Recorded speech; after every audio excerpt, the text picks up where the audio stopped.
El trabajo de los campesinos de la Edad Media construyó Europa. Pensemos en los importantes inventos que aplicaron a la agricultura: la collera rígida, el uso del hierro, el arado con ruedas, la rotación trienal, el molino de agua. Pero ¿cómo era la vida de esta inmensa mayoría silenciosa? Vamos a seguir las andanzas de un juglar, a través de las cuales descubriremos los sueños de libertad que anidaban en el espíritu campesino, el deseo de una vida mejor o el placer por las fiestas que rompían el curso rutinario de los días.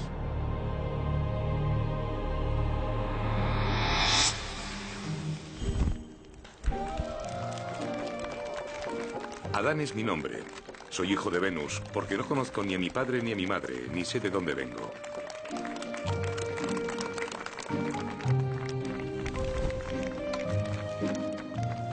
El aire no tiene puntales de soporte, dicen los campesinos, y esto me da de comer. Desde que vine al mundo me he pasado la vida viajando. Cada día estoy en un lugar diferente, todo para ganar un par de céntimos. Nos gustan especialmente las bodas de los campesinos. A los juglares nos tienen en buena consideración, aunque nos desdeñan y nos consideran deshonrados y sin derechos.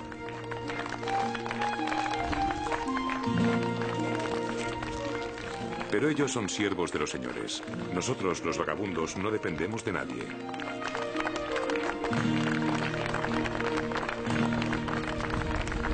Cásate con una mujer de tu entorno, así siempre sabrás quién es, pensaban los campesinos.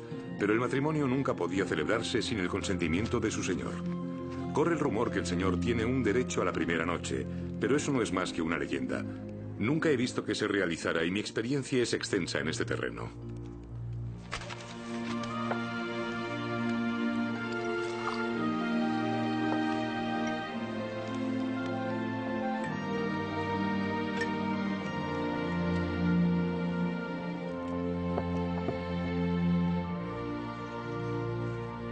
Durante la Edad Media, en toda Europa, había cientos de pueblos de fantasía como el de Najac, en el sur de Francia.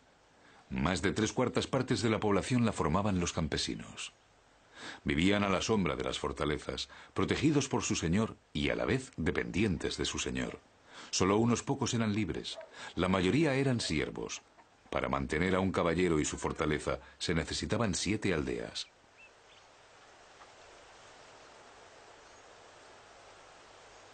Por ello debo al campesino elogiar que a todo el mundo puede alimentar. Sigue mi consejo, caballero, y mantén al campesino bajo tu custodia. El mundo de los campesinos era sencillo, reducido y sin incidentes notables. Los días de mercado eran los días en los que su vida tenía algún aliciente. Su mundo se acaba en los límites de la aldea. Por ello piensan que ir al mercado les enriquece. Venid todos, hombres y mujeres, os ayudo junto con Dios. Entiendo de sangrías. Puedo operar cataratas y hacer que los ciegos vuelvan a ver. Y quitar dientes cariados. Los remedios milagrosos los dejo para los charlatanes y los curanderos. Yo me las arreglo con mi oficio.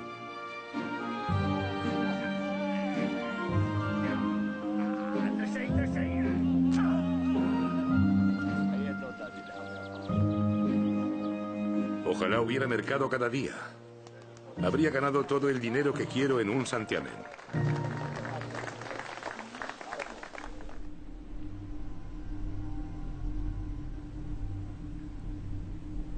Lo que no aparece en ningún documento ni en ninguna crónica de la Edad Media es lo que intentan descubrir hoy en día los antropólogos del Museo de Historia Natural de Viena. ¿Qué defectos físicos tenían los campesinos de la Edad Media? ¿Cómo se alimentaban? ¿Qué enfermedades padecían? ¿Qué les provocaba la muerte? Los restos de un cementerio del siglo X, hallados en Austria, deberían proporcionarles información. Para ello, se estudian más de 200 esqueletos.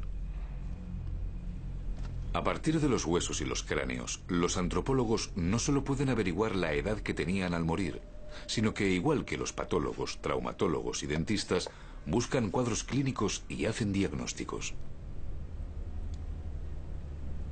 En las tumbas se han encontrado pocos objetos de valor. En Garstuno hay enterrados campesinos y personas de servicio. ¿Qué edad tenían? Según la estadística, la media era de 21 años. Sin embargo, la alta mortalidad infantil distorsiona la media, ya que solo 1 de cada 2 niños superaba los primeros años de vida. En realidad, muchos habitantes superaban los 40 y 1/10 parte los 60. Bajo el microscopio, los antropólogos buscan cuadros clínicos en fragmentos microscópicos de huesos. De este modo pueden diagnosticar trastornos de crecimiento, una consecuencia de las frecuentes épocas de escasez de alimentos. Las inflamaciones del tejido óseo indican infecciones y la falta de vitamina C se reconoce por las alteraciones óseas. El proyecto está dirigido por la antropóloga María Teschler-Nicol. Junto con arqueólogos y médicos, se ha realizado un estudio epidemiológico de las enfermedades de toda una aldea. Uno de los hallazgos más frecuentes es la formación de agujeros, que indica tuberculosis ósea. En el material de Garstuno se ha podido constatar una serie de modificaciones del esqueleto que indican que esta población sufrió tuberculosis, meningitis y otras inflamaciones óseas. Aquí tengo el caso de una tuberculosis. Aquí se ha producido la degradación del cuerpo vertebral de un niño. Esta enfermedad infecciosa seguramente se transmitía a través de la leche sin hervir y su propagación probablemente se vio influenciada por la alta densidad de población. Esto también está documentado por los hallazgos arqueológicos. Se vivía en espacios muy reducidos y esto aumentaba el peligro de contagio.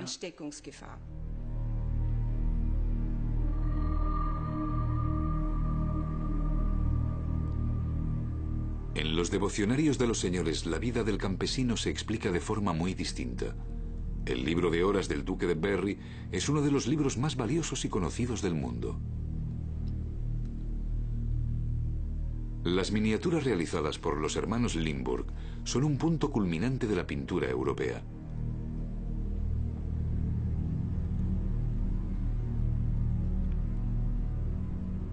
Estas imágenes de un calendario muestran una imagen bien conservada. Nadie iba al campo con la ropa de los días de fiesta. En esta época, este infeliz pueblo vive grandes tormentos y debe trabajar para producir lo que el mundo necesita. Ellos reciben poco a cambio. A menudo lo único que tienen para comer son sus propios cerdos. Hombres y mujeres se ven desamparados y sin dignidad para el regocijo de la nobleza. Para comprender cómo era realmente la vida diaria de la clase campesina, los arqueólogos han reconstruido una aldea típica en Düppel, cerca de Berlín. Esta aldea se administra igual que en la Edad Media. Los campesinos llevan una vida dura. Deben labrar el campo, sembrar, hacer la cosecha y llevarla a los graneros. Ser campesino no significa comer bien. El agua y la leche cuajada son sus bebidas, y el pan y la papilla de avena sus principales alimentos. Ya en la Edad Media inicial, lo que anteriormente se habían considerado malas hierbas, el centeno y la avena, se convirtieron en plantas de cultivo de gran productividad. Pero las malas cosechas provocaban catastróficas hambrunas una y otra vez. La necesidad hacía volar la inventiva. En la época en la que Adán se encontraba por estas tierras, se habían producido grandes cambios en la agricultura. En el libro de horas del duque de Berry todavía vemos a los campesinos trabajando del modo habitual. Los bueyes fueron los tractores de la Edad Media hasta que fueron ampliamente sustituidos por caballos. Los historiadores dicen que esto contribuyó a la revolución agraria de la Edad Media. El granjero Joe Henson nos explica por qué en su campo de Cheltenham. This is a medieval ox yoke. Esto es el yugo para bueyes habitual de la Edad Media. El arco se colocaba sobre la nuca y se cerraba debajo del cuello. A los caballos no se les puede colocar un yugo de este tipo porque los estrangularía al dejarlos sin aire. Por este motivo se inventó la collera para caballos. Con ello los caballos pueden arar y son mucho más adecuados que los bueyes. Porque un caballo rinde como dos bueyes. Son más fuertes, rápidos y obedientes. Y se esfuerzan, intentan levantar algo aunque no puedan, mientras que un buey nunca lo haría. Además, cuando se hace trabajar demasiado a un buey, simplemente se tumba. La familia Henson hace una prueba. Hacen una carrera arando con un tiro para caballos y un yugo para bueyes. Se aplican las mismas condiciones a los dos equipos. Los arreos desarrollados para los caballos permitían utilizar los animales de montura también como caballos de labranza. Las herraduras permitían avanzar mejor sobre los suelos difíciles. Otro importante invento de la Edad Media son los arados rodados con reja de arado de hierro. Por un lado, se pueden guiar fácilmente. Por otro, no resquebrajan el suelo solamente como los arados de gancho de madera, sino que hacen surcos profundos y al mismo tiempo remueven la tierra. Esto hizo que el rendimiento del suelo aumentara.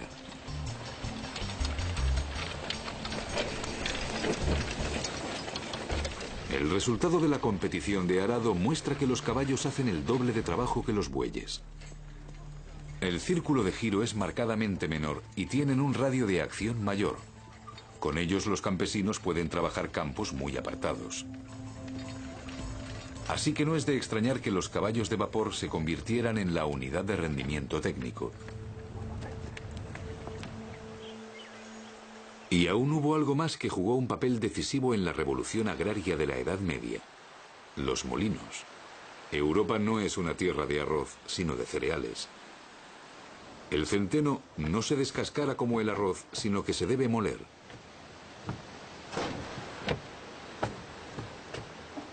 La mano de obra en la Edad Media no era gratuita, así que tuvieron que aprender a utilizar el viento y el agua como fuentes de energía. Para ello, se necesitaron muchas innovaciones e inventos. Para transferir la fuerza de las ruedas hidráulicas a las piedras de molino horizontales, se construyeron ruedas dentadas, cajas del eje y árboles de levas, y se encontraron las fórmulas para la transmisión de los primeros engranajes. Con las técnicas de las artes mechanicae, pronto se pudieron accionar no solo molinos de grano, sino también molinos de papel, batán y minerales. También bombas para el desaguado de minas y las herrerías de las primeras industrias. Con el cultivo de cereales y la tecnología de los molinos, se vinculó el auge de Europa a la primera revolución industrial.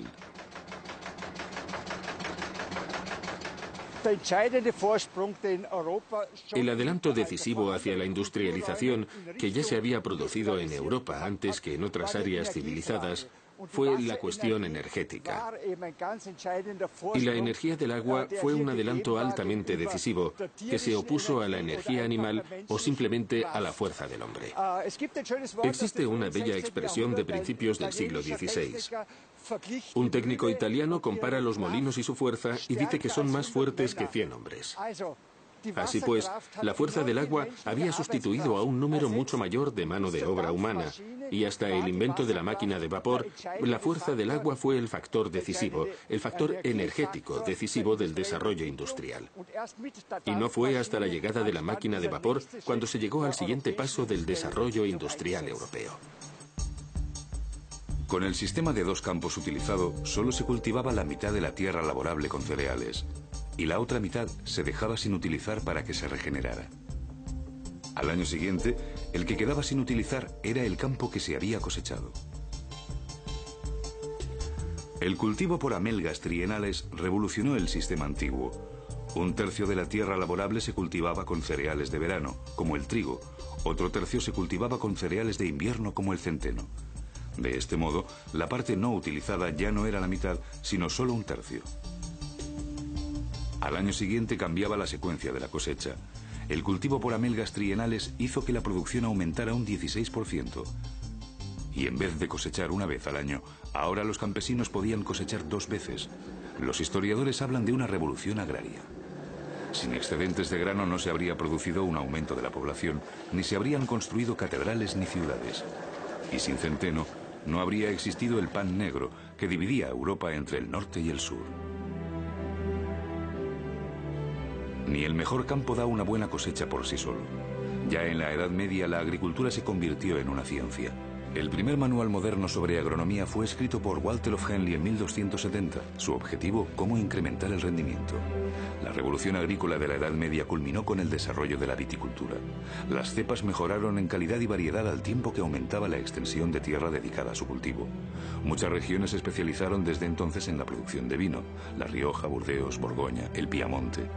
El vino se convirtió en un bien deseado en los mercados internacionales e incluso a veces se ha dicho que más de una guerra se hizo entonces por el control de las rutas comerciales que llevaban los buenos caldos a las mesas de los nobles europeos. La Iglesia exigía a los campesinos el diezmo, pero los campesinos también debían pagar extensos impuestos a los señores feudales.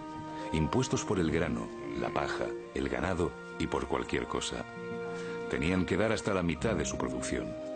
Además, los señores exigían gansos de San Martín por San Martín. Ya sea el ganso más gordo o la manzana más bella, al señor siempre hay que darle lo mejor. Mientras, ellos a menudo pasan hambre y tienen que vivir de hierbas, raíces y cortezas. Oí que alguien discutía. Un campesino había traído al gobernador menos de lo que éste pedía. No se podía tolerar ver cómo el gobernador intentaba arrebatarle todo lo que podía al pobre hombre. Decidí tomar cartas en el asunto y les pedí que me explicaran qué faltaba.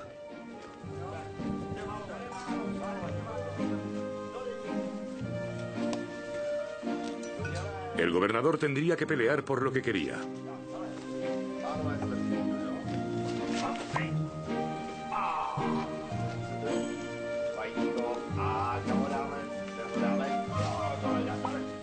Un huevo y otro más. Y la deuda del campesino estaría saldada. Pero uno era para él, para que no se muriera de hambre.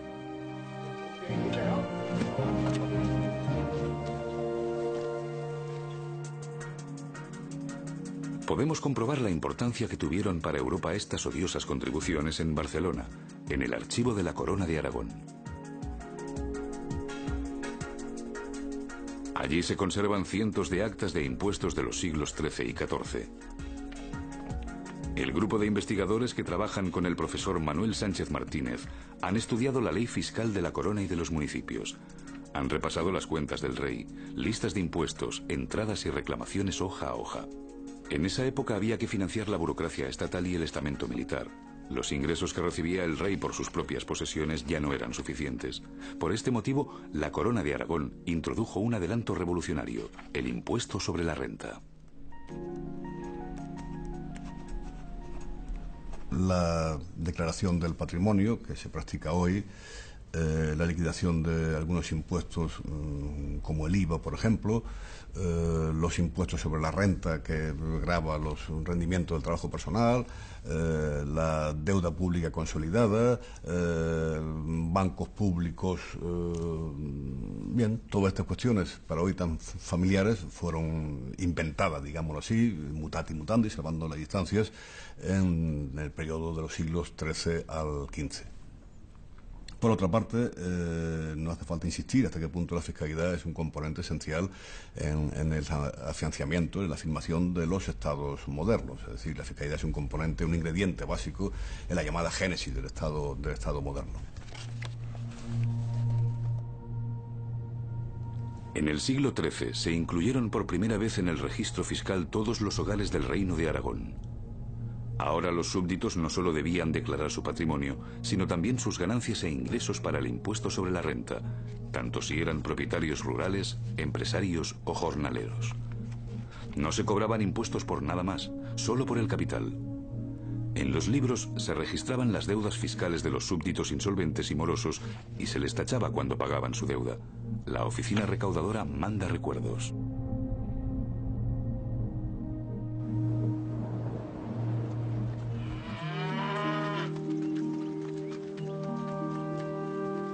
A quien madruga Dios le ayuda, dicen los campesinos.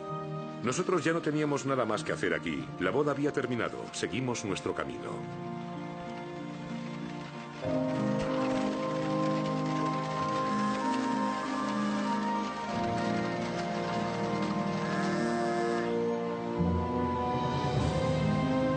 Cuanto más estrecha es la jaula, más bella es la libertad. Nosotros, los vagabundos, no queremos tener a ningún señor por encima de nosotros ni ser siervos de nadie. Incluso aunque no sepamos qué nos deparará el futuro.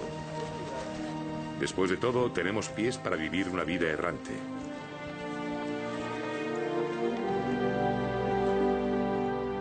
No se puede bailar en dos bodas al mismo tiempo, se dice. Yo prefiero bailar para estómagos llenos que para estómagos hambrientos. El aire no tiene pilares que lo sustenten. Aquí es muy peligroso. Virgen María, no me abandones.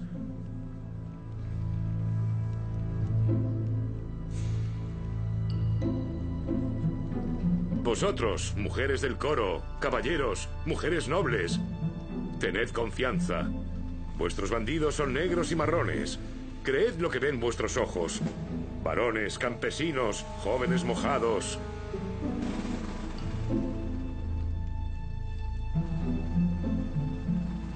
Yo os distraigo con lo que anheláis. Eso es lo que tendréis.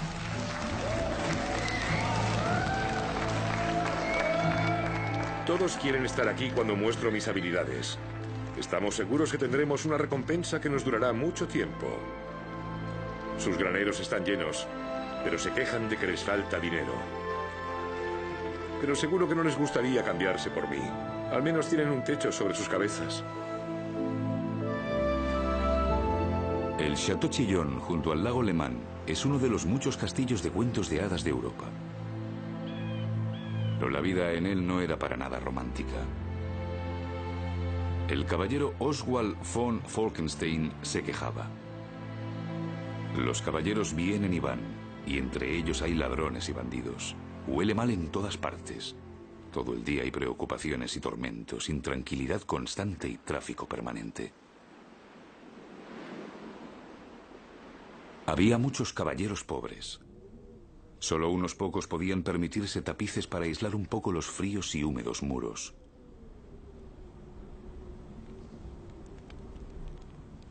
En invierno, todas las habitaciones estaban heladas. Solo una sala, el aposento para las mujeres, tenía chimenea, alrededor de la cual se arremolinaban el señor del castillo y su familia. También los invitados podían calentarse junto al fuego. El servicio debía sentarse en la última fila. Y en muy pocos castillos había cristales de ventana. En general, las aberturas de las ventanas se tenían que cerrar con listones de madera cuando hacía demasiado frío. Por ello, a menudo, estaba oscuro incluso durante el día. La idea de que la Edad Media era oscura, podemos tomarla literalmente. Es verdad que había velas de cera, que no dejan hollín, pero eran muy caras y en realidad solo se utilizaban en el área de la iglesia y en festividades. En el día a día se utilizaba sebo. El sebo, grasa animal, se colocaba también en las lámparas de sebo, que se podían encender con una mecha. La astilla de pino hacía mucho humo, porque se utilizaba pino silvestre o madera de abedul, y el fuego también era moderado, como con el resto de combustibles. En general, sin embargo, no estaban obligados a utilizar estas fuentes de luz, porque se levantaban y se acostaban con las gallinas.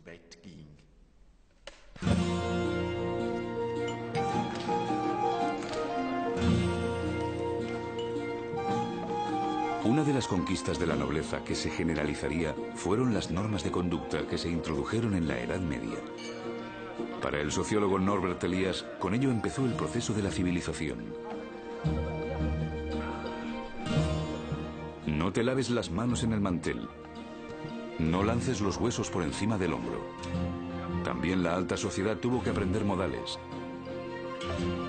Era una época de pasiones. Por ello se decía: no apuntes a nadie con el cuchillo en la mesa, podría haber malentendidos. Y no solo se introdujeron mejores costumbres en la mesa, sino que también nuestros cubiertos actuales aparecieron durante la Edad Media. La mesa medieval era muy sencilla. Normalmente no se necesitaba plato. En el mejor de los casos, el invitado recibía una tablilla sobre la cual podía cortar la carne. Tenía a su disposición una cuchara con la que podía coger el puré de los platos hondos. Y el cuchillo normalmente ya lo llevaban consigo. Y toda la familia cogía los trozos del plato directamente con la mano. Por este motivo, también se lavaban las manos con el mantel.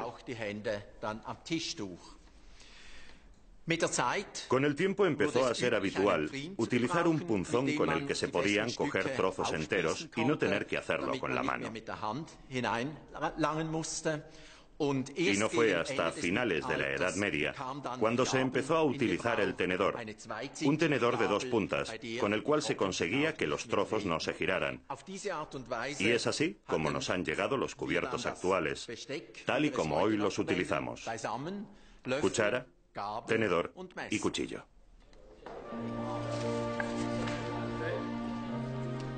Como es habitual, a nosotros solo nos quedó lo que sobraba de la mesa del Señor. Solo si le habíamos entretenido bien, y sabe Dios que lo habíamos hecho.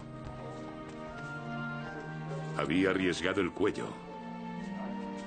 También podíamos pasar el sombrero para recoger monedas.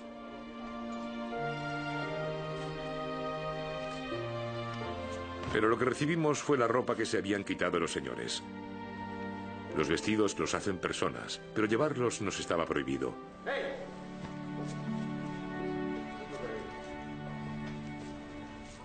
Al daño no le faltará la burla, y yo me ocupé de la burla.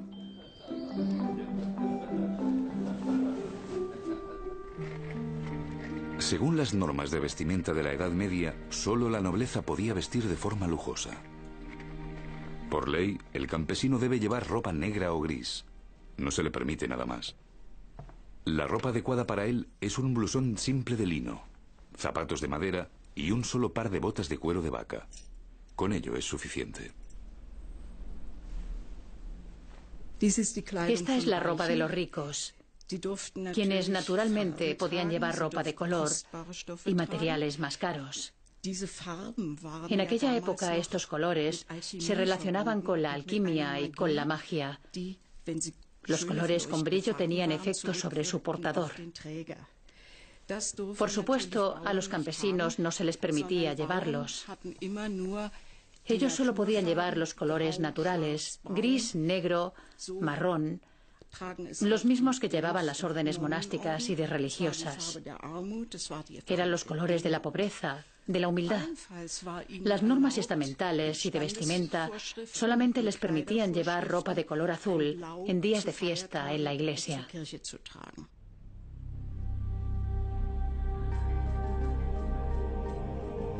Los campesinos también tenían prohibido, bajo amenaza de una sanción, llevar telas, pieles y joyas mejores que los señores. La diferencia social debía ser visible para todo el mundo. ¿Quién nos cultivaría los campos si todos fuerais señores?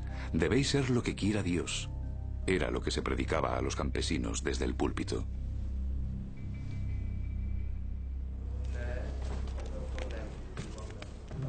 Al diablo con ellos. El infierno está lleno de ingratos. Lo único que habíamos conseguido era llenar el estómago y aquella suntuosa basura. Cuando Adán cavaba y Eva hilaba, ¿dónde estaba la nobleza?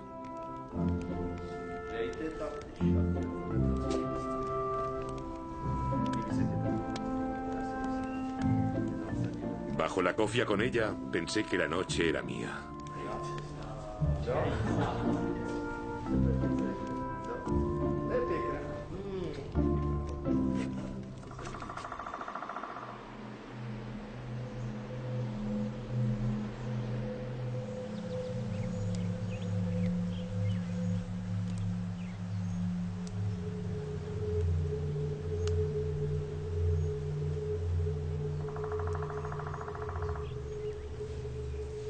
Por la mañana volví a encontrarme solo. Ella me lo había robado todo.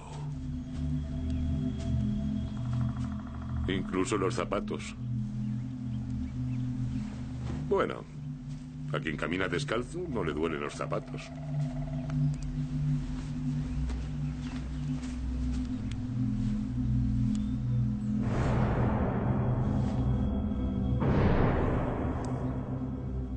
Había menospreciado a los antepasados. Hagamos un alto en la historia. Los valles en la Edad Media fueron un espacio de libertad. Los campesinos a menudo los defendieron de los ataques de los nacientes estados. Existen muchos ejemplos. Andorra es un caso, también lo es Suiza. Todo el mundo recuerda la leyenda de Guillermo Tell, aquel campesino suizo que se vio obligado a disparar una flecha contra su hijo para defender la libertad y el honor de su pueblo. Retomamos ahora nuestra historia con el nacimiento de Suiza, fruto de una revuelta campesina.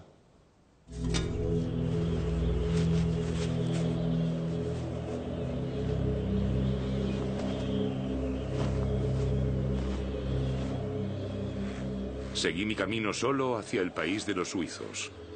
Aman la libertad y no se quitan el sombrero delante de su señor. Quizás aquí tendría más suerte.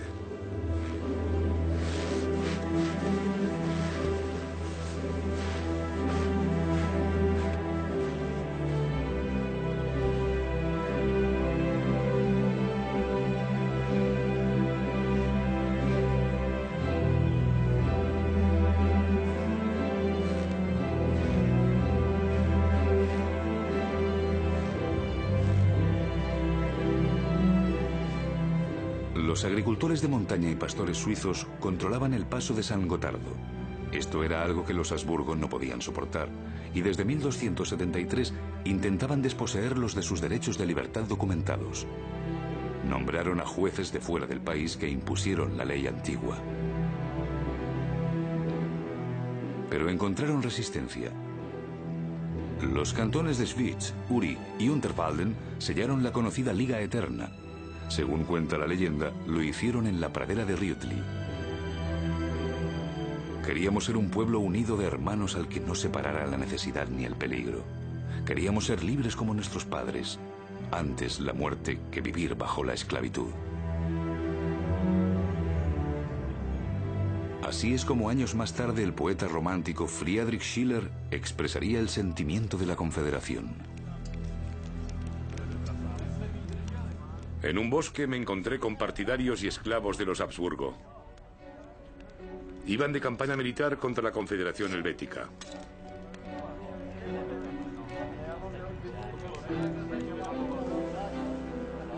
Hacía días que pasaba hambre e intenté divertirles con muestras de habilidad.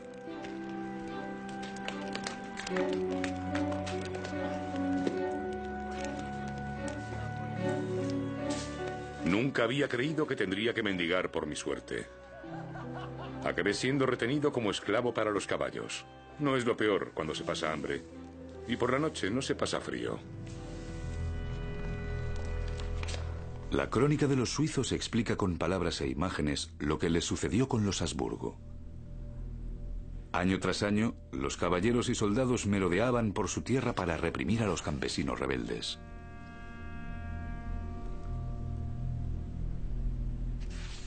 Los austríacos les robaban el ganado, asaltaban sus aldeas, saqueaban e imponían contribuciones de guerra y abusaban de las mujeres.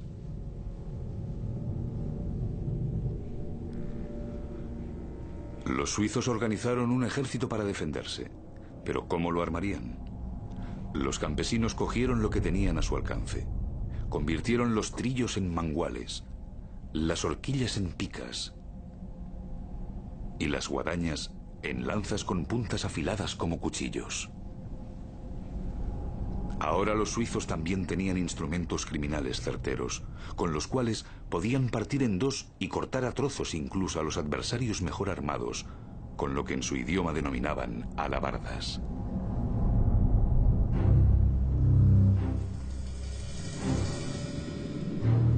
El 15 de noviembre de 1315, los suizos esperaron a los Habsburgo en un camino hondo cerca de Morgarten. Solo eran 1.500 hombres contra 5.000 caballeros bien armados. Prepararon una emboscada para atacar el flanco de la expedición militar enemiga. No tenían escudos ni armaduras como los Habsburgo, pero tenían mucho valor. Sabían por qué luchaban, por su libertad y su independencia.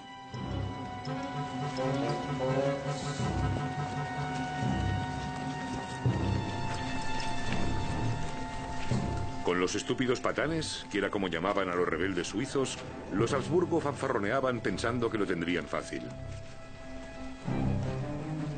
Pero había algo que olía mal.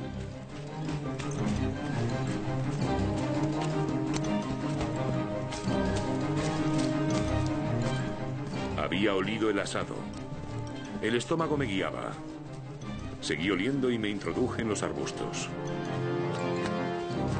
Lo que ellos querían no era asunto mío. Me escapé y busqué un lugar seguro.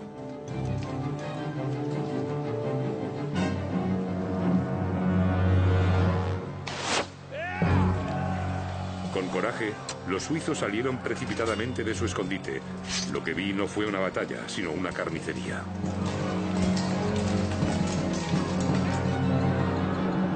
Los hombres a caballo huyeron cobardemente de los suizos.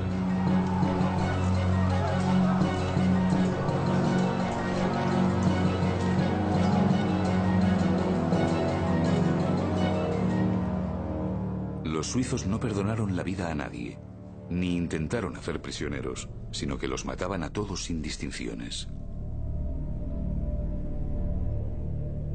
Se dice que habrían muerto 1.500 hombres en aquella matanza. Cuando algunos del pueblo llano oyeron cómo se había asesinado a sus guerreros más valientes, se lanzaron al mar totalmente desconcertados y confusos.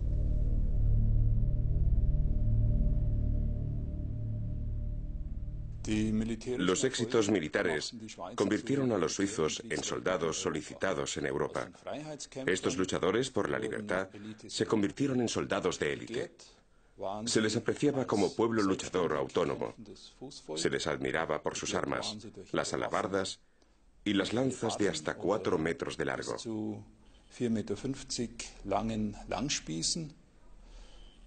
Pero también se admiraba a estos hombres de las montañas por su colosal furor por la batalla. Los suizos eran caros, un artículo de marca, pero con ellos la victoria estaba casi asegurada, y por ello fueron contratados por los más poderosos de Europa. La Guardia Suiza del Vaticano todavía hoy nos recuerda esta gran época de los soldados suizos. Cuando acabó la lucha, pasé por el campo de batalla. Y algunos estaban estirados en el suelo, con un asta clavada en el pecho. Los suizos capturaban más de lo que podían llevar. El suelo estaba lleno de armaduras y espadas de los Habsburgo. Siempre sobra un cuchillo para Adán. Así podía coger lo que me habían dejado por su propia culpa. Lo tenían merecido. Habían infringido la ley y habían sido injustos. Y una bandera.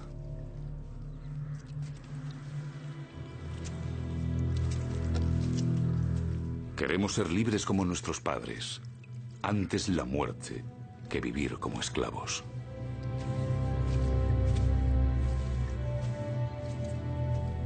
En el Museo Cantonal de Schwyz se conserva la bandera desaparecida de la Confederación. También es una reliquia nacional. Se lee: el 11º mes de invierno del año 1315, los de Schwyz, con la ayuda de los de Uri y los de Unterwalden, vencieron al duque Leopoldo de Austria en Morgarten. Pero en Morgarten no solo se ganó una batalla. Suiza se fundó en los cantones primitivos, a los que se unieron el resto de cantones, formando el primer Estado federal de Europa con una organización democrática. Un pueblo libre sobre una tierra libre. Y esto lo habían conseguido los campesinos y los pastores. La pradera de Rütli, donde se reunieron los confederados para el juramento, también es una reliquia nacional. Según los historiadores, solo es una leyenda y nunca se reunieron en esta pradera, ni se produjo ningún juramento.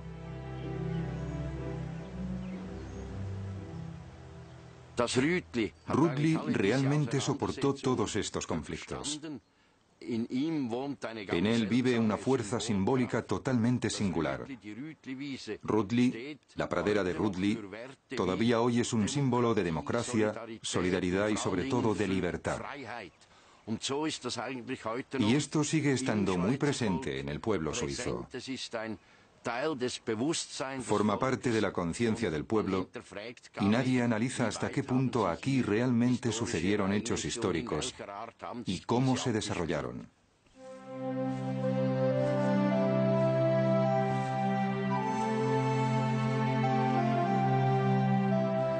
Después de un año, en la primavera del año 1316, me dirigí a Bohemia. Yo no había nacido para ser esclavo y no quería convertirme en un bufón. Así que me fui en busca de juglares que me aceptaran y con los que pudiera volver a viajar por las aldeas.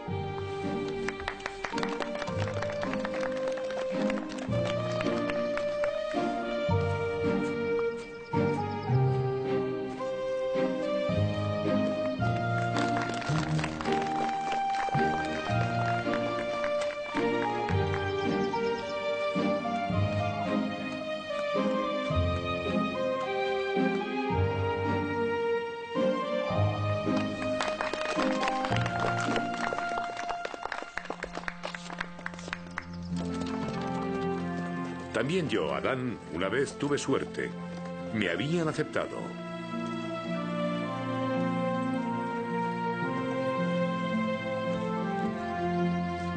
Marchaos, tiempos grises. Los ojos son la puerta del amor. Bella dama, acéptame con afecto cuando venga hacia ti.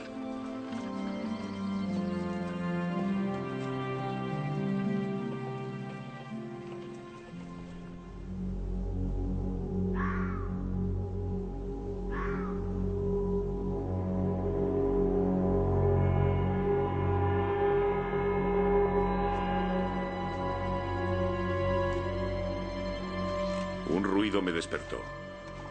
Mis compañeros habían robado el caballo de un campesino por la noche.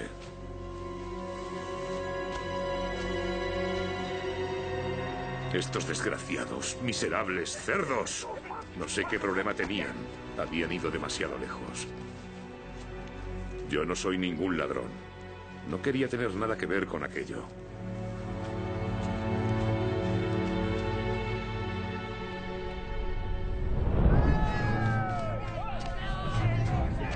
Pero al día siguiente, los campesinos furiosos me apresaron precisamente a mí.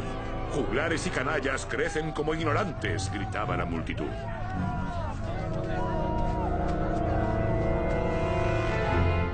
Querían que tuviera un proceso breve.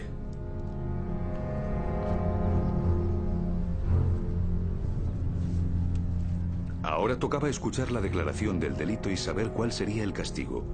El ladrón sería ahorcado.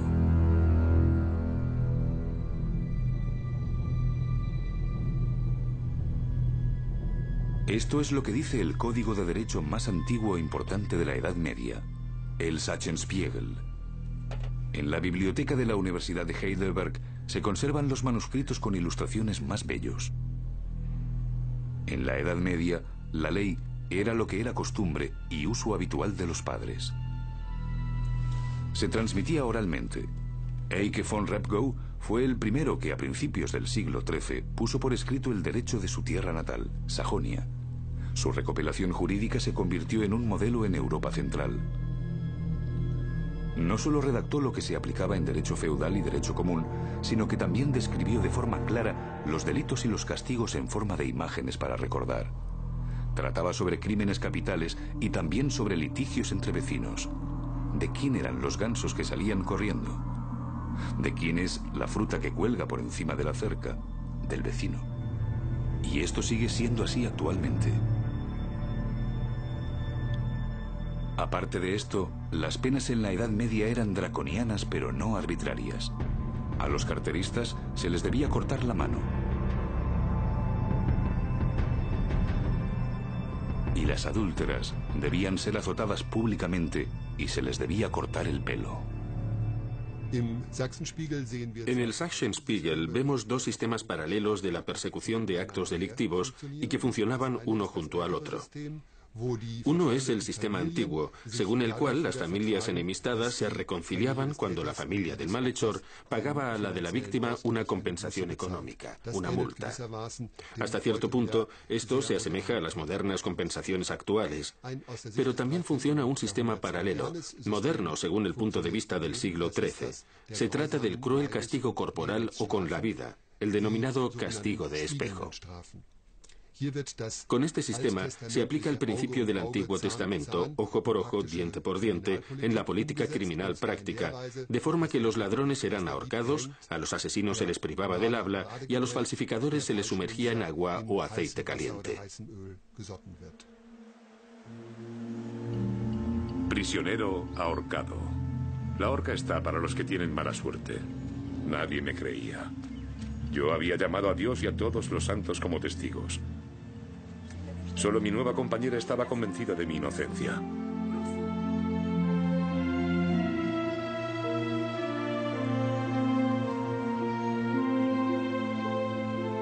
Ante el corregidor, ella dijo que iba a casarse conmigo. Así que una antigua ley no escrita me libró de la soga.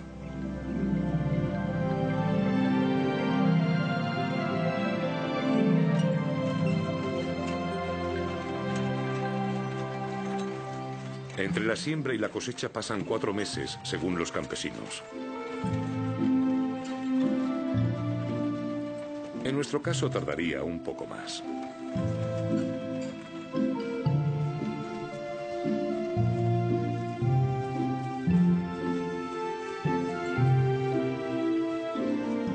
Me había cansado de vivir siempre una vida nómada. El aire del campo te hace singular. El aire de ciudad te hace libre. Al cabo de un año ya no éramos deshonrados y sin derechos, sino ciudadanos libres.